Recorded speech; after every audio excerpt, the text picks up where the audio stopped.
एक तो जो सिलिकॉन जो क्रिस्टल होता है, मतलब सिलिकॉन सिलिकॉन मिलकर कैसे स्ट्रक्चर बनाते हैं, तो वो बनाते हैं टेट्राहेड्रल। केमिस्ट्री में पढ़ा होगा तुमने। चतुष्फलकीय, हाँ, कार्बन एटम बनाता है। कैसे बनती है वो? कुछ ऐसी बनती है जैसे ये सी, एक दो, ऐसे से कुछ बनती है, ऐसे पिरामिड टाइप्स बनती है, ठीक है। तो उसको बोलते हैं टेट्राहेड्रल स्ट्रक्चर। तो उसमें क्या होता है कि सिंगल बॉन्ड ही होता है। तो सिंगल बॉन्ड में कितने इलेक्ट्रॉन होते हैं? 2 इलेक्ट्रॉन ही होते हैं। मैंने क्या कर दिया था गलती से, यहां भी 2 इलेक्ट्रॉन और यहां भी 2 बना दिए थे, 4 इलेक्ट्रॉन बन गए थे। तो एक बॉन्ड में एक इलेक्ट्रॉन होता है ना, तो ये एक एक इलेक्ट्रॉन ही दिखाना है तुम्हें, बस वो 2 इलेक्ट्रॉन गलत हो गए थे, ठीक है, बाकी सब सही है, ठीक है। तो तुम्हें तो शायद दोबारा ही बनाना पड़ेगा, कोई ना, बना लेना। इंट्रिंसिक सेमीकंडक्टर्स, नैज अर्धचालक। इंट्रिंसिक सेमीकंडक्टर्स, नैज अर्धचालक।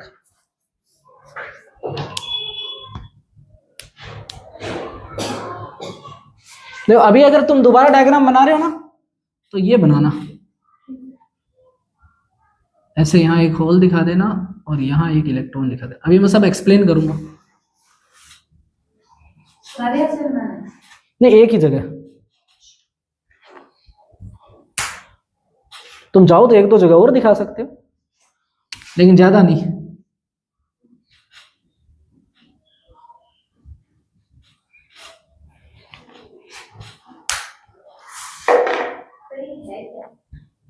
ये सेमीकंडक्टर है, सेमीकंडक्टर की स्ट्रक्चर। एक सिलिकॉन एटम के आउटर मोस्ट ऑर्बिट में 4 वैलेंस इलेक्ट्रॉन होते हैं। इसके कारण वो एक सिलिकॉन एटम 4 सिलिकॉन से जुड़ता है। तो देखो हर सिलिकॉन 4 सिलिकॉन से जुड़ा हुआ है।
बना लिया?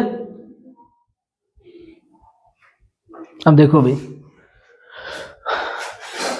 इंट्रिंसिक सेमीकंडक्टर या नैज अर्धचालक। इंट्रिंसिक वर्ड का मतलब क्या है? फंडामेंटल, मतलब नेचुरली वो वैसे स्ट्रक्चर बनती है, ठीक है। इंट्रिंसिक वर्ड का यहाँ पर ये मतलब है, इसमें हमारा कोई योगदान नहीं है, ये सब अपने आप बनता है। अगर सिलिकॉन का जो अगर कोई क्रिस्टल होगा, सॉलिड स्टेट में कहीं सिलिकॉन मिलेगा हमें, तो उसकी ऐसी ही स्ट्रक्चर होगी। एक सिलिकॉन कितने सिलिकॉन से जुड़ेगा? 4 से। क्यों? क्योंकि सिलिकॉन कितने नंबर पे होता है? 14 पे, ठीक है। तो सिलिकॉन अगर 14 नंबर पे होता है तो उसकी इलेक्ट्रॉनिक कॉन्फ़िगरेशन कैसा आएगा? 1s2 2s2 2p6 3s2 2 4 6 10 2 12 और 3p2, ऐसा ही कुछ आएगा, ठीक है। तो इसके आउटर मोस्ट ऑर्बिट में कितने इलेक्ट्रॉन है? 4 है, ठीक है, क्योंकि आउटर मोस्ट ऑर्बिट कौन सा है? थर्ड ऑर्बिट है। थर्ड का एक तो s ऑर्बिट है और एक p ऑर्बिट है, ठीक है। तो ये एक सिलिकॉन के पास कितने एक्स्ट्रा इलेक्ट्रॉन है? 4। तो देखो अगर मैं इनका देखो, इसका एक ये रहा, एक 2 एक 3 और एक यहाँ पे चौथा इलेक्ट्रॉन था। कल क्या करा था, गलती से यहाँ दोनों 2 इलेक्ट्रॉन दिखा दिया, तो उससे क्या हो गया? 8 इलेक्ट्रॉन हो गया, तो वो गलती थी, ठीक है। तो इसमें क्या होता है कि हमने जब शुरू में बैंड थ्योरी समझी थी, तो बैंड थ्योरी क्या कहती है कि बहुत सारे जो एनर्जी लेवल्स हैं, जब बहुत सारे एटम पास आते हैं और कोई सॉलिड स्ट्रक्चर बनाते हैं, तो एटम पास आने का मतलब उनके एनर्जी लेवल भी पास आएंगे। और जब एनर्जी लेवल, जब मान लो ऐसे, मान लो यूं समझ लो, ये एनर्जी लेवल है, पास आ रहे हैं, तो जब पास आएंगे तो कुछ ऊपर जाएंगे और कुछ नीचे जाएंगे। तो नीचे वो गए जो फुल फील्ड थे, जिनमें इलेक्ट्रॉन पूरे पूरे भरे हुए थे, ऊपर वो गए जो खाली थे, क्योंकि जो सबसे बाहर वाले थे वो ऊपर जाएंगे और सबसे अंदर वाले होंगे वो नीचे जाएंगे। तो इस तरह दो तरह के बैंड बन गए थे। बैंड मतलब बहुत सारे एनर्जी लेवल वहां पे इकट्ठा हो गए एक के बाद एक, ठीक है। तो उन बहुत सारे एनर्जी लेवल को एक साथ हमने क्या बोल दिया, बैंड बोल दिया। तो जो ऊपर वाला बैंड है उसको तो बोला हमने कंडक्शन बैंड, और नीचे वाला बैंड है उसको हमने क्या बोला, वैलेंस बैंड। सारे इलेक्ट्रॉन कहाँ होंगे, वैलेंस बैंड में होंगे, अलग अलग एनर्जी लेवल के अंदर, ठीक है। और कंडक्शन बैंड क्या होगा, खाली होगा। तो हमने कल देखा था अगर कंडक्शन बैंड और वैलेंस बैंड ओवरलैप कर जाए तो इसके इलेक्ट्रॉन, अगर मान लो ये है अपना वैलेंस बैंड और ये हो जाए अपना कंडक्शन बैंड, तो कंडक्शन बैंड वैलेंस बैंड के अंदर आ गया। कंडक्शन बैंड में कैसे एनर्जी लेवल होते हैं, खाली, और वैलेंस बैंड में कैसे एनर्जी लेवल होते हैं, जिनमें इलेक्ट्रॉन भरे हुए होते हैं। तो यहाँ पे इलेक्ट्रॉन को मूव करने की जगह नहीं होती, लेकिन जब यहाँ पे कंडक्शन बैंड की एनर्जी लेवल आ जाएंगे तो इलेक्ट्रॉन आराम से मूव कर सकते हैं, ठीक है। तो ऐसा कहाँ होता है कंडक्टर में, कि उसके अंदर फ्री इलेक्ट्रॉन मिलते हैं, ठीक है। फिर हमने सेमीकंडक्टर पढ़ा था। सेमीकंडक्टर में हमने क्या पढ़ा था कि उसके जो बैंड होते हैं उनके अंदर जो एनर्जी गैप होता है ना, वो 3 इलेक्ट्रॉन वोल्ट से कम का होता है। तो उसमें क्या होता है, कई बार तो रूम टेम्परेचर पर भी इलेक्ट्रॉन एनर्जी लेगा और एनर्जी लेके कहां चला जाएगा, कंडक्शन बैंड में चला जाएगा। और कई बार थोड़ा सा टेम्परेचर इंक्रीज करने पर इलेक्ट्रॉन वैलेंस बैंड से कहां चला जाएगा, कंडक्शन बैंड में। तो जब तक टेम्परेचर कम है तब तक सारे इलेक्ट्रॉन यहां पर है और ये क्या है, खाली, तब तक तो वो किसकी तरह बिहेव कर रहा है, इंसुलेटर की तरह। लेकिन जैसे ही थोड़ा सा टेम्परेचर इंक्रीज किया तो इलेक्ट्रॉन वैलेंस बैंड से निकलकर कहां चले गए, कंडक्शन बैंड में। और कंडक्शन बैंड में जाते इलेक्ट्रॉन क्या हो गए, फ्री हो गए। और फ्री इलेक्ट्रॉन जिसमें होते हैं उसको हम क्या बोलते हैं, कंडक्टर या चालक। तो ये सेमीकंडक्टर जो है टेम्परेचर इंक्रीज करने पर किसकी तरह बिहेव करता है, कंडक्टर की तरह, ठीक है। इसलिए इसको क्या बोलते हैं, सेमीकंडक्टर। मतलब कभी ये कंडक्टर बन जाता है, कभी ये नॉन कंडक्टर बन जाता है। और इंसुलेटर में क्या होता है कि जो एनर्जी बैंड गैप होता है वो बहुत ज्यादा होता है।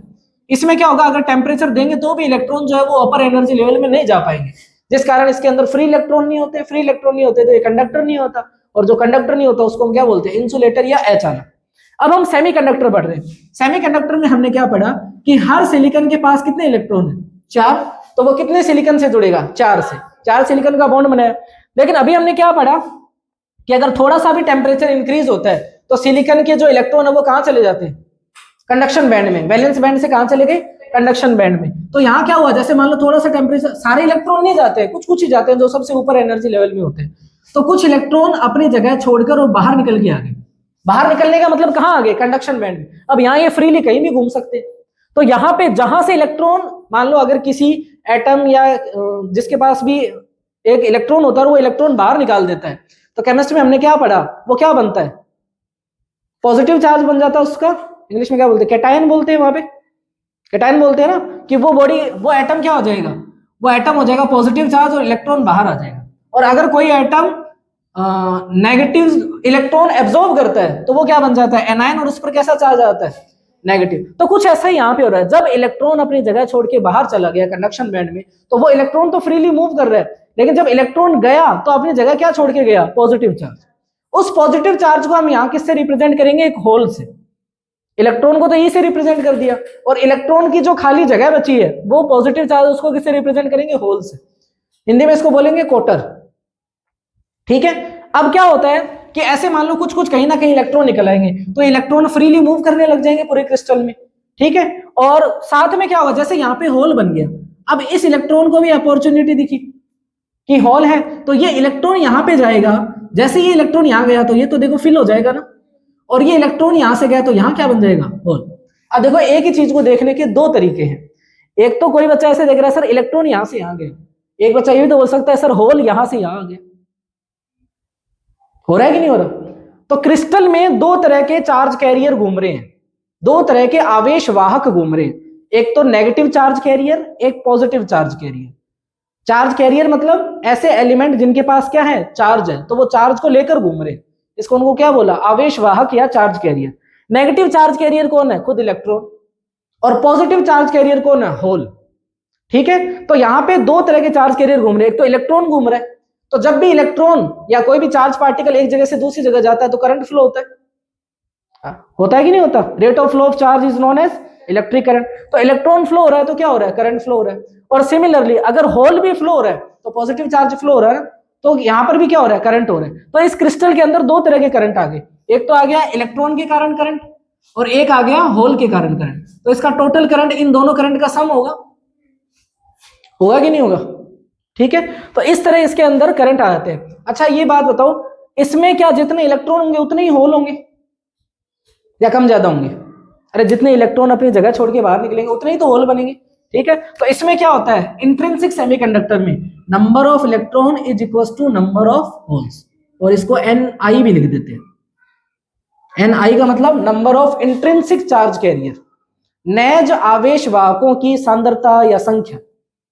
समझ में आई बात? तो ये तो होता है इंट्रिंसिक सेमीकंडक्टर में, लेकिन ये हमारे कोई ज्यादा काम का नहीं है, क्योंकि ये तभी इसके अंदर इलेक्ट्रॉन आते हैं जब टेम्परेचर बढ़ाते हैं, और टेम्परेचर जब कम कर देते हैं तो ये इंसुलेटर बन जाता है। तो फिर हमने दिमाग लगाया क्यों ना इसके अंदर कुछ ऐसा मटेरियल मिला दे तो इसकी स्ट्रक्चर भी पूरी तरह चेंज ना करे। मान लो अगर मटेरियल बहुत ज्यादा मिला देंगे तो वो सिलिकॉन कहाँ रहेगा, वो तो वो मटेरियल बन जाएगा ना। इस रेशो में मिलाना है कि ओवरऑल तो ये क्या रहे, सिलिकॉन ही रहे, लेकिन थोड़ा सा अगर कोई मैं ऐसा मटेरियल मिला दूं, अब वो मिला भी ऐसे थोड़ी सकते हैं, जैसे मान लो नमक के अंदर हमने मिट्टी मिला दी, तो वो हम डिफ्रेंशिएट कर पाएंगे, नमक के पार्टिकल थोड़े छोटे होते हैं, मिट्टी के पार्टिकल बड़े होते हैं, तो हमें दिख जाएगा कि ये तो नमक है और ये मिट्टी है। इसके अंदर ऐसा ही मटेरियल मिलाएंगे जो लगभग इसके साइज का ही होगा, तभी वो क्या करेगा, कुछ सिलिकॉन की जगह वो मटेरियल आ जाएगा, वो दूसरा एटम आ जाएगा। उससे क्या होगा, अब हम ऐसा मटेरियल मिलाएं जिसके पास, मान लो मैंने ऐसा मटेरियल मिलाया जिसके पास 4 से ज्यादा इलेक्ट्रॉन है, जिसके आउटर ऑर्बिट में कितने इलेक्ट्रॉन है, सपोज 5 है, 5 होगा तो वो क्या करेगा, मान लो वो कोई एक्स एटम मैंने मिलाया, 5 होगा तो वो 4 तो बॉन्ड बना देगा, 1 इलेक्ट्रॉन तो उसका क्या रहेगा, फ्री रहेगा, तो वो 1 इलेक्ट्रॉन ऑलरेडी घूमने लग जाएगा, इसके अंदर लग जाएगा। इसमें पहले इलेक्ट्रॉन कब आ रहा था, टेम्परेचर इंक्रीज करने पर। और क्या कंडक्टर में ऐसा ही होता है, कंडक्टर में तो ऑलरेडी ही फ्री इलेक्ट्रॉन रहते हैं कंडक्शन बैंड के अंदर। तो ये अगर मैंने इसके अंदर एक ऐसा एटम मिला दिया जिसके पास 5 इलेक्ट्रॉन आउटर ऑर्बिट में, तो वो खुद ही क्या दे देगा, फ्री इलेक्ट्रॉन दे देगा, तो टेम्परेचर इंक्रीज करने की जरूरत ही नहीं है। ये सेमीकंडक्टर भी क्या बन जाएगा, कंडक्टर। और ऐसा क्यों कर रहे हैं, क्योंकि ये चीपेस्ट है, लोहा, कॉपर, सिल्वर, ये अच्छे कंडक्टर है, लेकिन ये महंगे बहुत होते हैं, क्योंकि इन मेटल को बनाने में बहुत खर्चा आता है। लेकिन सिलिकॉन तो मिट्टी के अंदर बहुत आसानी से मिलता है। एक सिलिकॉन क्रिस्टल बनाने में और एक सिल्वर क्रिस्टल बनाने में कॉस्ट का दिन रात का फर्क है। काम तो हम सारा सिल्वर से कर सकते थे, उसमें कुछ मिलाना भी नहीं पड़ रहा है, सबसे अच्छा कंडक्टर है, लेकिन महंगा बहुत पड़ रहा है। और सिलिकॉन मिट्टी से बस थोड़ा बहुत रिफाइन करो, सिलिकॉन आराम से निकल आएगा, और सिलिकॉन अगर आसानी से निकल आएगा तो सस्ता पड़ेगा, तो चीजें और ज्यादा सस्ती, इलेक्ट्रॉनिक डिवाइस सस्ती हो जाएंगी। वरना ये इलेक्ट्रॉनिक डिवाइस मान लो 5-5, 10-10 लाख रुपए के होते हैं, जो मोबाइल आज हमें 5,000, 10,000 रुपए में भी मिल रहे हैं। किसके कारण, इस सिलिकॉन के कारण। और एक और कौन होता है, जर्मेनियम। ठीक है, जर्मेनियम का कितना नंबर होता है, जर्मेनियम का नंबर बताओ, बताओ केमिस्ट्री पढ़ने वालों, नहीं पता, मेरे को खुद को भी याद नहीं है। जर्मेनियम का भी कुछ नंबर होता है, लेकिन जर्मेनियम के आउटर ऑर्बिट में भी आते हैं 4 इलेक्ट्रॉन। तो सिलिकॉन और जर्मेनियम सेम सेमीकंडक्टर की तरह ही बिहेव करते हैं। ठीक है, शायद 32 नंबर होता है, देखते हैं। 1s2, 2s2, 2p6, 3s2, 3p6, 4s2, 3d, 2 4 6 10 2 12 6 18 20, कुछ तो होता है, नंबर देख के बताना पड़ेगा। लेकिन जर्मेनियम का भी जब एटॉमिक कॉन्फ़िगरेशन हम बनाएंगे, इलेक्ट्रॉनिक कॉन्फ़िगरेशन, तो उसके आउटर मोस्ट ऑर्बिट में कितने इलेक्ट्रॉन होंगे, 4। तो जर्मेनियम की स्ट्रक्चर भी कैसी बनती है, सिलिकॉन की तरह, यानी कि जहां जहां ऐसा ही लिखा है वहां मैं क्या लिख सकता हूँ, जर्मेनियम। उसमें भी ऐसे 4 इलेक्ट्रॉन होते हैं, उसमें भी टेम्परेचर इंक्रीज करने पर क्या होता है, इलेक्ट्रॉन बाहर निकल जाता है। ठीक है, और सपोज जैसे मैंने एक ऐसा एटम मिलाया जिसके पास 5 इलेक्ट्रॉन है, अगर मैं ऐसा एटम मिलाऊं जिसके पास कितने इलेक्ट्रॉन हो, 3 इलेक्ट्रॉन आउटर ऑर्बिट में, तब क्या होगा, वो एटम 3 बॉन्ड तो बना लेगा, लेकिन चौथा बॉन्ड बनाने के लिए तो उसके पास इलेक्ट्रॉन ही नहीं है। अरे नहीं है ना, ठीक है। तो अगर मैंने ऐसा एटम इसके अंदर मिक्स कर दिया कि जिसके पास 3 इलेक्ट्रॉन है, तो 3 इलेक्ट्रॉन से उसने 3 बॉन्ड तो बना लिए, लेकिन चौथा बॉन्ड बनाने के लिए उसके पास इलेक्ट्रॉन नहीं है, तो वहां पे क्या रहेगा, होल रहेगा, खाली जगह रहेगी। तो इस बार क्या कर दिया, इस एटम ने इसके अंदर पॉजिटिव एक्स्ट्रा चार्ज डाल दिया, तो पॉजिटिव चार्ज घूमेगा। एक्चुअल में पॉजिटिव चार्ज नहीं घूम रहा है, एक्चुअल में हमने देखा था कि अभी इलेक्ट्रॉन यहां चला जाएगा तो यहाँ पे होल बन जाएगा। तो हम ऐसे भी बोल सकते हैं कि इसके अंदर पॉजिटिव चार्ज घूम रहा है, घूमता तो इलेक्ट्रॉन ही है। समझ रहे हो इस बात को, ठीक है। तो यानी कि हम इस मटेरियल की कंडक्टिविटी 2 तरह से बढ़ा सकते हैं, या तो इसके अंदर ऐसा एटम मिलाएं जिसके आउटर ऑर्बिट में कितने इलेक्ट्रॉन है, 3, या इसके अंदर ऐसा एटम मिलाएं जिसके आउटर ऑर्बिट में 5 इलेक्ट्रॉन है। जिसके आउटर ऑर्बिट में 5 इलेक्ट्रॉन होते हैं उसको बोलते हैं पेंटावेलेंट, मतलब वो 5 बॉन्ड बना सकता है। और जिसके आउटर मोस्ट ऑर्बिट में 3 इलेक्ट्रॉन होते हैं उसको बोलते हैं ट्राईवेलेंट। और ये कौन कौन से होते हैं? ये पीरियोडिक टेबल में 3rd और 5th ग्रुप के जो एटम होते हैं वही होते हैं। ठीक है, 3rd में कौन होते हैं? बोरॉन, एल्यूमिनियम, इंडियम, गैलियम वगैरह वगैरह। और आगे नहीं जाएंगे क्योंकि फिर उनका साइज इनसे बहुत बड़ा हो जाता है, तो फिर वो इसके अंदर फिट नहीं बैठ पाएंगे। और पेंटावेलेंट कौन से होते हैं? Phosphorus, arsenic, antimony. समझ रहे हो? नाइट्रोजन नहीं मिलाएंगे क्योंकि नाइट्रोजन बहुत छोटा हो जाएगा, नाइट्रोजन 7 नंबर पे है, सिलिकॉन 14 नंबर पे, तो वो फिट नहीं बैठ पाएगा इसके अंदर। तो ये तो है पेंटावेलेंट, पंच संयोजी तत्व। और ये है ट्राईवेलेंट, त्रिसंयोजी तत्व या 5th ग्रुप के एटम, और ये 3rd ग्रुप के एटम। ठीक है, 5वें समूह के और तीसरे समूह के। अगर इनमें से कुछ भी मिलाएंगे तो इसकी हम कंडक्टिविटी बढ़ा पाएंगे। तो जब ये मिलाते हैं तब इसमें क्या इंक्रीज होता है? Number of electron. और जब ये मिलाते हैं तब इसमें क्या इंक्रीज होता है? Number of hole. अच्छा ये बताओ, जब इंट्रिंसिक सेमीकंडक्टर था तब क्या Ne बराबर NH था कि नहीं? भाई जितने इलेक्ट्रॉन थे उतने ही क्या थे? होल थे। लेकिन जब मैंने पेंटावेलेंट मिलाया तो वो अपने साथ एक एक्स्ट्रा इलेक्ट्रॉन लेकर आया, तो नंबर ऑफ इलेक्ट्रॉन क्या नंबर ऑफ होल से ज्यादा हो जाएंगे? मान लो मैं एक ऐसा, दोबारा सुनो, एक ऐसा एटम लेके आया जिसके पास कितने इलेक्ट्रॉन है? 5। 4 ने तो बॉन्ड बना लिया, एक इलेक्ट्रॉन बाहर पहले ही रहा इसकी वजह से, और थोड़ा सा अगर टेम्परेचर भी इंक्रीज हो गया तो इनके इलेक्ट्रॉन भी बाहर निकल के आ जाएंगे। तो देखो अभी जैसे एक क्रिस्टल में देख लो 2 इलेक्ट्रॉन हो गए लेकिन होल कितना है? 1। तो नंबर ऑफ इलेक्ट्रॉन बढ़ेंगे या कम होंगे या सेम रहेंगे? नंबर ऑफ इलेक्ट्रॉन इंक्रीज हो जाएंगे, क्योंकि जितने पहले थे वो तो अभी भी है, अब एक्स्ट्रा कहां से आ गए? वो जो एटम हमने मिलाया। तो ऐसा जब हम इसके अंदर 5th ग्रुप के एलिमेंट मिलाते हैं तब इसमें नंबर ऑफ इलेक्ट्रॉन ज्यादा हो जाते हैं, तब इसको कौन सा सेमीकंडक्टर बोलते हैं? एन टाइप सेमीकंडक्टर, क्योंकि इसमें नेगेटिव चार्ज ज्यादा हो गया, तब इसको क्या बोलेंगे? N type. लेकिन जब इसमें ट्राईवेलेंट या 3rd ग्रुप वाले मिलाएंगे तब इसमें क्या हो जाएगा? एक होल एक्स्ट्रा हो जाएगा, और अगर मान लो एक और इलेक्ट्रॉन इसके टेम्परेचर बढ़ने से निकल गया तो नंबर ऑफ होल बढ़ जाएंगे और नंबर ऑफ इलेक्ट्रॉन क्या हो जाएंगे? कम। नंबर ऑफ होल इंक्रीज होने का मतलब पॉजिटिव चार्ज इंक्रीज हो गया, तब इसको क्या बोलेंगे? P type semiconductor. तो पी टाइप कब बोलते हैं? जब number of hole very very greater than number of electron, तब हो जाएगा पी टाइप। क्यों? क्योंकि पॉजिटिव चार्ज ज्यादा है। और जब number of electron very very greater than number of hole होंगे तब हो जाएगा एन टाइप। क्यों? क्योंकि नेगेटिव चार्ज ज्यादा है। पी टाइप एन टाइप का समझ में है? आगे जाके हम पी और एन टाइप दोनों को मर्ज कर देंगे। ठीक है, तो मैंने तुम्हें इंट्रिंसिक सेमीकंडक्टर भी बता दिया और एक्सट्रिंसिक सेमीकंडक्टर भी बता दिया। इंट्रिंसिक तो वो है जो ओरिजिनल है, एक्सट्रिंसिक क्या होगा कि उसमें 2 टाइप की इंप्योरिटीज मिलाई जाएंगी। इनको क्या बोलते हैं? इंप्योरिटीज, अशुद्धि।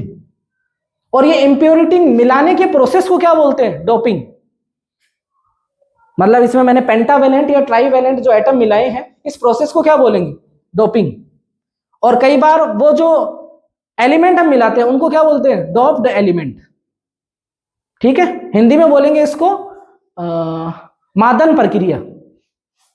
अशुद्धि मिलाने की प्रक्रिया को क्या बोलते हैं? मादन प्रक्रिया। और जो एलिमेंट मिलाते हैं उनको बोलते हैं मादित तत्व या मादित पदार्थ। समझ गए? तो ये हिंदी के वर्ड्स है, बाकी सारी कहानी समझ में आ गई। अब ये सब हमें लिखना है। ठीक है, तो हेडिंग डालो इंट्रिंसिक सेमीकंडक्टर, उसमें जो मैंने शुरू में डायग्राम बनाया वही बनाना था। ठीक है, डायग्राम तुमने बना लिया, अब लिखो consider the lattice structure of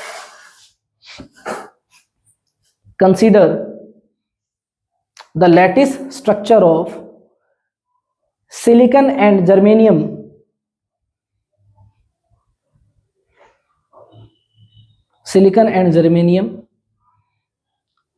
these structures are called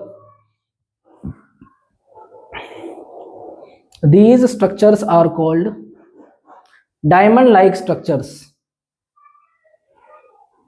These structures are called diamond like structures. Each atom is surrounded by 4 nearest neighbors. 4 nearest neighbors.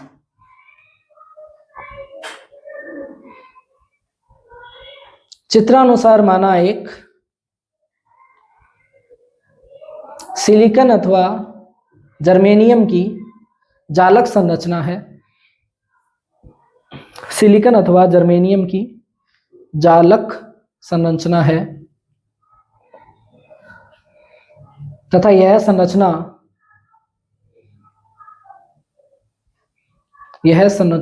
हीरे की संरचना के समान होती है तथा यह संरचना हीरे की संरचना के समान होती है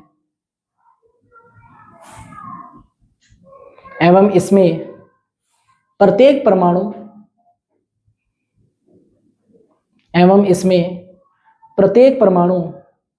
4 अन्य परमाणुओं से घिरा होता है एवं इसमें प्रत्येक परमाणु 4 अन्य परमाणुओं से घिरा होता है।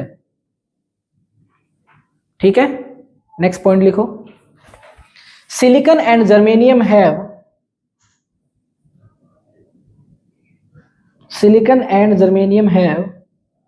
four valence electrons. Silicon and germanium have 4 valence electrons in its crystalline structure.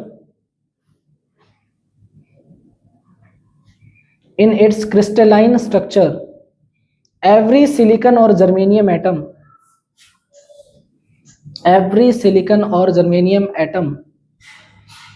tends to share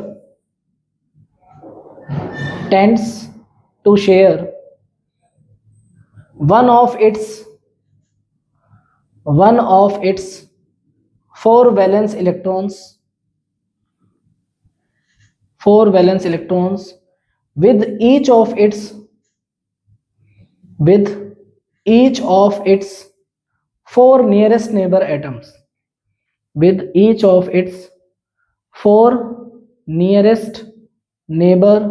atoms. ठीक है, देखो सिलिकॉन तथा जर्मेनियम के पास 4 संयोजी इलेक्ट्रॉन होते हैं। सिलिकॉन तथा जर्मेनियम के पास 4 संयोजी इलेक्ट्रॉन होते हैं तथा इसकी जालक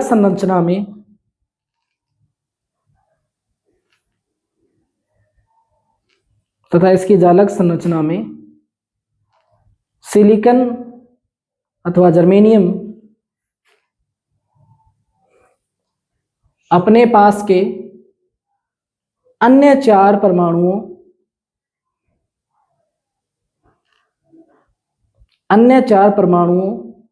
के साथ इलेक्ट्रॉन साझा कर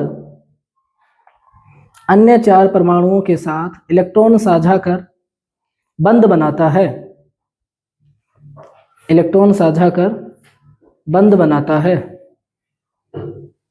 ठीक है, नेक्स्ट पॉइंट लिखो। At low temperature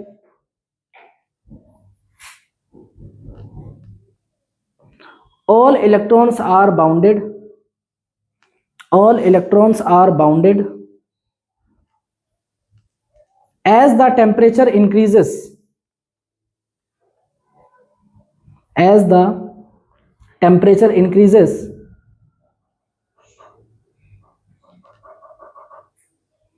some of electrons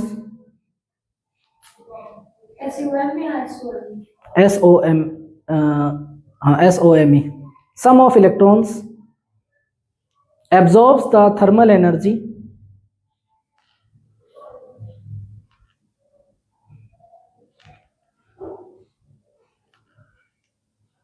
and move out from the bond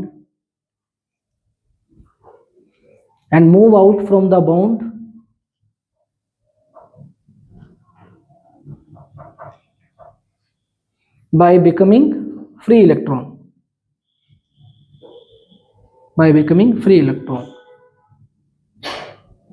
निम्न ताप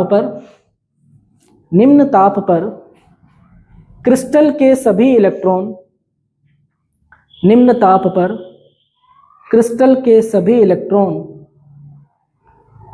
बंधित अवस्था में रहते हैं। तथा तापमान बढ़ाने पर कुछ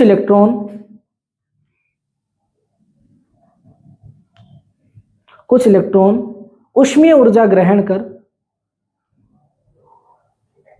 मुक्त अवस्था में आ जाते हैं।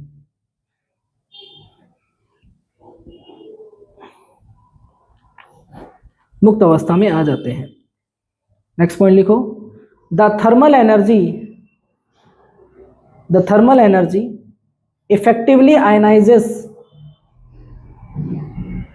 effectively ionizes few atoms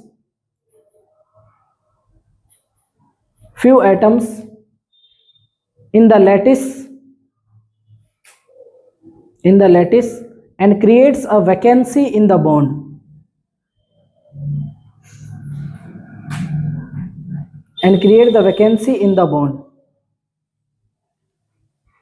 This vacancy with the positive electronic charge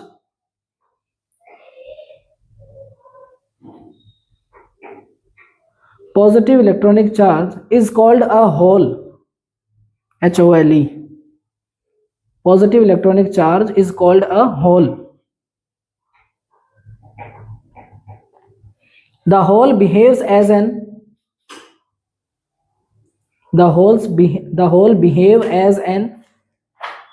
free particle with positive charge.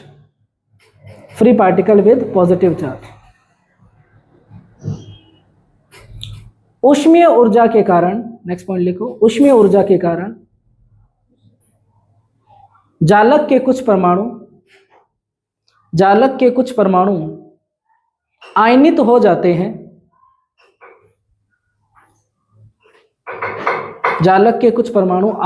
जाते हैं। एवं इलेक्ट्रॉन त्याग देते हैं तथा इलेक्ट्रॉन का अपनी जगह से बाहर निकल जाने पर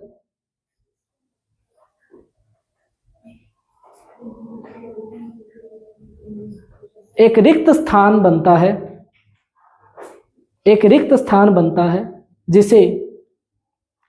जिसे कोटर अथवा होल कहते हैं।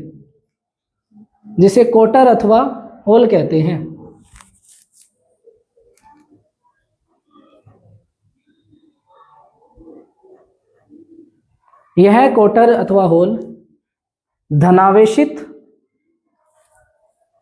मुक्त कण की तरह व्यवहार करता है।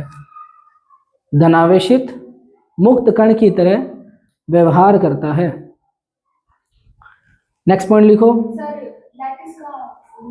लैटिस, ये स्ट्रक्चर को लैटिस बोलते हैं।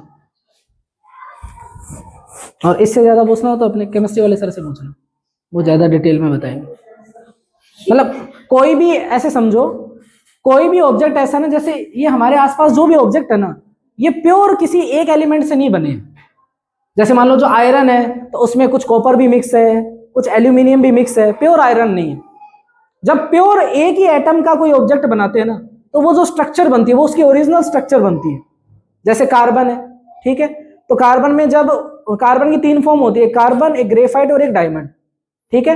तो जब डायमंड में सिर्फ कार्बन एटम ही होंगे ना, तभी उसके अंदर वो शाइनिंग सरफेस आएगी। और अगर उसके अंदर कुछ और मिक्स कर देंगे तो वो उतना शाइनिंग या स्मूथ नहीं होगा। और डायमंड की ही वो स्ट्रक्चर होती है जो टेट्राहेड्रल होती है, ठीक है। तो ऐसे ही हर एटम की जब प्योरेस्ट फॉर्म देखते हैं ना, तो उसकी प्योरेस्ट एक स्ट्रक्चर पता चलती है, और उस प्योरेस्ट फॉर्म या स्ट्रक्चर को क्या बोलते हैं? लैटिस बोलते हैं। क्रिस्टल या लैटिस वर्ड यूज करते हैं, ठीक है। नेक्स्ट पॉइंट लिखो, इन इंट्रिंसिक सेमीकंडक्टर्स, समझ आया यास्मीन? क्या होता है लैटिस? जैसे आपने बोला कि नेचुरल पर इसका स्ट्रक्चर फिर मैंने बता भी दिया। हां, तो मतलब वही कि मतलब पार्टिकल्स, इस पार्टिकल्स में जो प्योरेस्ट फॉर्म होती है ना, प्योर स्ट्रक्चर होती है, उसको लैटिस या क्रिस्टल लैटिस बोलते हैं, ठीक। इन intrinsic semiconductors In intrinsic semiconductors, the number of free electron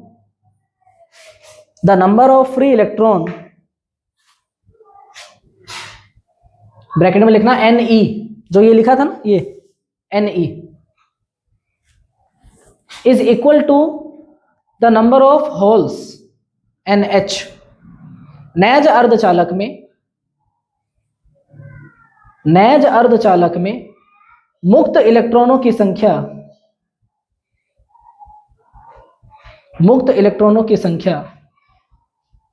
मुक्त होल की संख्या के बराबर होती है। मुक्त होल की संख्या के बराबर होती है। ठीक है, ये लिख लेना Ne equals to NH equals to Ni। देखो यहां से क्वेश्चन बनते हैं। एक तो पूछेगा इंट्रिंसिक सेमीकंडक्टर में कौन से चार्ज कैरियर की नंबर कितने होते हैं, तो उसमें इक्वल होते हैं। एन टाइप में नंबर ऑफ इलेक्ट्रॉन ज्यादा होते हैं, पी टाइप में नंबर ऑफ होल ज्यादा होते हैं। तो यहां से क्वेश्चन बने हुए हैं PYQ में, देखना। ठीक है, नेक्स्ट पॉइंट लिखो।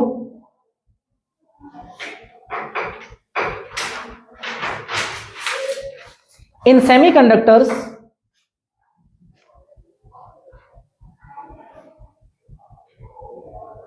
holes also move.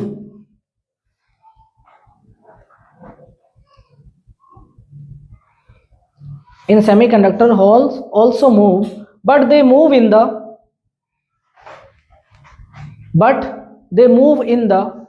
opposite direction of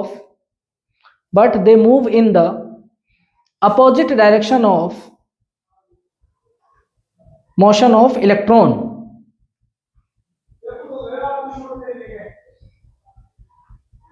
Opposite direction of motion of electron, and the motion of hole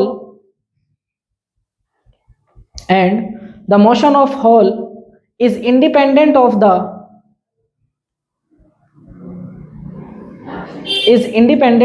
motion of free electrons.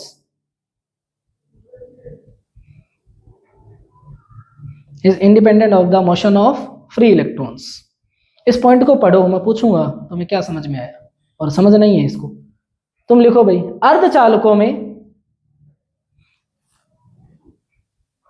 Electron तथा होल दोनों गति करते हैं। अर्धचालकों में इलेक्ट्रॉन तथा होल दोनों गति करते हैं, परंतु होल इलेक्ट्रॉनों की गति की दिशा के विपरीत दिशा में गति करते हैं। परंतु होल इलेक्ट्रॉनों की गति की दिशा के विपरीत दिशा में गति करते हैं, एवं होलों की गति इलेक्ट्रॉन की गति से स्वतंत्र होती है। एवं होलों की गति इलेक्ट्रॉन की गति से स्वतंत्र होती है। ठीक है, हाँ यास्मीन, क्या मतलब हुआ इस पॉइंट का? होल्स और इलेक्ट्रॉन दोनों मूव करते हैं, पर होल्स जो होते हैं वो अपोजिट डायरेक्शन में मूव करते हैं, और जो होल्स होते हैं ना वो इंडिपेंडेंट होते हैं। मतलब वो, हाँ, इसका मतलब क्या है इंडिपेंडेंट होने का? मूव कर सकते हैं, मतलब वो कहीं भी मूव करते हैं, पर इलेक्ट्रॉन जो है एक डायरेक्शन के अंदर मूव करते हैं। अगर पॉजिटिवली, तो अगर अपोजिट डायरेक्शन हो गया तो फिर उसकी भी तो फिक्स होगी ना। मतलब अगर मैं बोलूंगा इलेक्ट्रॉन इधर मूव कर रहा है और अगर होल उसके अपोजिट कर रहा है तो फिर वो इधर ही जाएगा। अपोजिट का मतलब तो यही हुआ, तो उसकी भी एक फिक्स डायरेक्शन तो होगी। तो फिर इस हिसाब से तो वो डिपेंडेंट हो गया, है ना, इसीलिए तो पूछा है। देखो इंडिपेंडेंट बोलने का यहाँ मतलब क्या है? देखो यहाँ दो तरह के इलेक्ट्रॉन है। एक तो वो इलेक्ट्रॉन है जो क्रिस्टल से बाहर निकल चुका है, और एक वो इलेक्ट्रॉन है जो इस होल के अंदर घूम रहा है। ठीक है, जो क्रिस्टल से बाहर निकल चुका है वो तो रैंडम किधर भी घूम रहा है। ठीक है, उसको भूल जाओ। अब क्या हो रहा है होल में? क्या हो रहा है, इस होल में यहां से इलेक्ट्रॉन आएगा। ठीक है, तो जब यहां से इलेक्ट्रॉन आएगा तो होल यहां से यहां चला जाएगा। तो हम ये जो इलेक्ट्रॉन का मोशन हो रहा है ना, इसको कंसीडर नहीं कर रहे हैं। हम यहाँ इलेक्ट्रॉन के मोशन की जगह किसको देख रहे हैं? होल के मोशन को, होल की गति को देख रहे हैं। यहाँ हम इलेक्ट्रॉन का मोशन कंसीडर करते, फिर होल का बताने की जरूरत ही क्या है? यहाँ हम कह रहे हैं कि होल चल रहा है और इलेक्ट्रॉन कहाँ चल रहा है? वो बाहर चल रहा है। तो यहाँ पे अगर इलेक्ट्रॉन इधर जा रहा है तो होल उसके अपोजिट डायरेक्शन में जा रहा है। तो पहली लाइन का मतलब तो ये। दूसरा, इंडिपेंडेंट का मतलब क्या है कि ये होल अगर यहां से यहां जा रहा है ना, तो ये इस इलेक्ट्रॉन पे डिपेंड नहीं कर रहा है, वो किधर भी जाए। समझ रहे हो? जो अपोजिट मोशन का मतलब है वो तो यहां बता रहे हैं, और जो इंडिपेंडेंट का मतलब वो ये है कि इस होल और इस इलेक्ट्रॉन में कोई डिपेंडेंसी नहीं है। मतलब ये इलेक्ट्रॉन किधर भी जाए, ऐसा नहीं कि ये इलेक्ट्रॉन उधर जाएगा तो होल इधर जाएगा, उसमें और इसमें कोई रिलेशन नहीं। तो इंडिपेंडेंट बोलने का मतलब यहां पर ये। समझ आई बात? नेक्स्ट पॉइंट लिखो। The free electron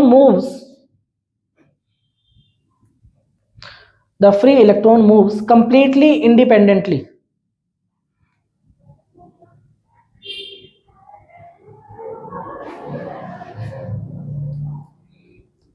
completely independently as conduction electron and due to them as conduction electron and due to them an electron current, bracket में लिखना IE, ये वाला IE arises। तुम लिखो अर्धचालकों में इलेक्ट्रॉन मुक्त रूप से गति करते हैं। अर्धचालकों में इलेक्ट्रॉन मुक्त रूप से गति करते हैं तथा इन इलेक्ट्रॉनों की गति के कारण धारा IE का निर्माण होता है।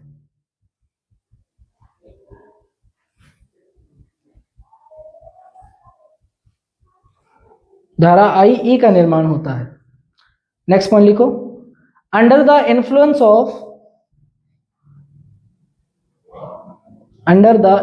Of electric field, under the influence of electric field, the whole moves towards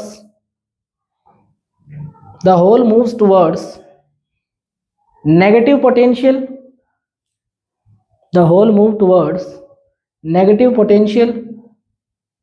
and give rise to whole current,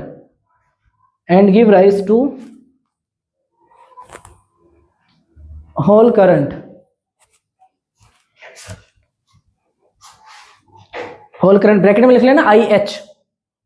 ठीक है, तुम लिखो होल विद्युत क्षेत्र के प्रभाव में ऋणात्मक विभव की ओर गति करते हैं।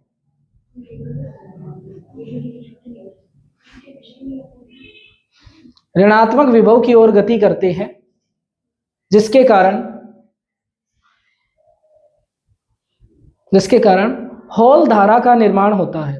होल धारा के ब्रैकेट में लिख लेना IH। होल धारा का निर्माण होता है। ठीक है, नेक्स्ट पॉइंट लिखो। So the total current in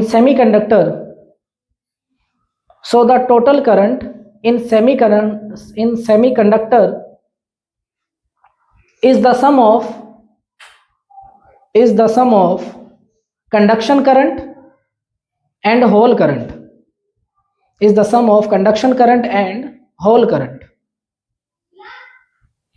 conduction current and whole current।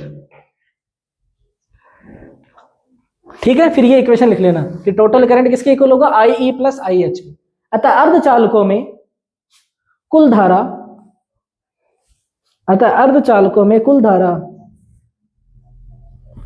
चालन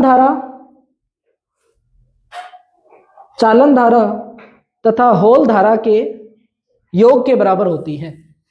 चालन धारा तथा होल धारा के योग के बराबर होती है।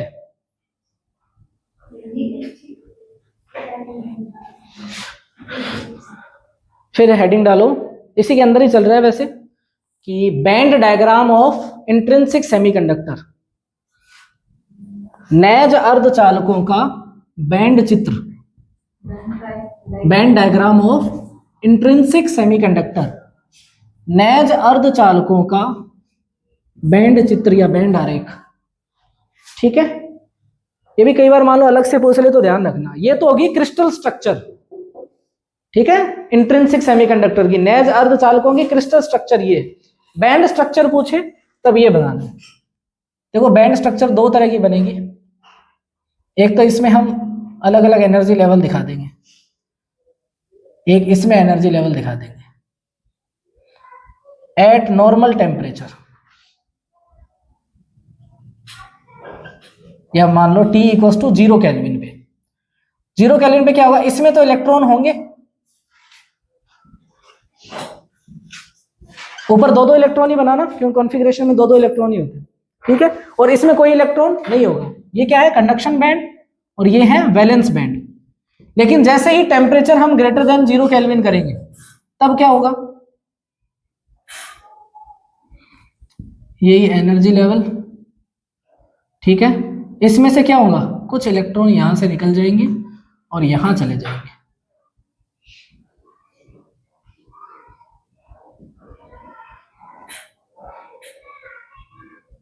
कोई सा भी जा सकता है वो।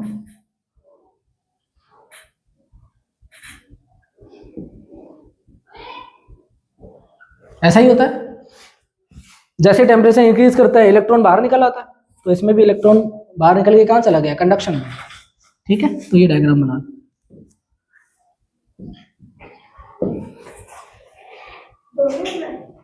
हाँ दोनों, तभी तो पता चलेगा हुआ क्या था।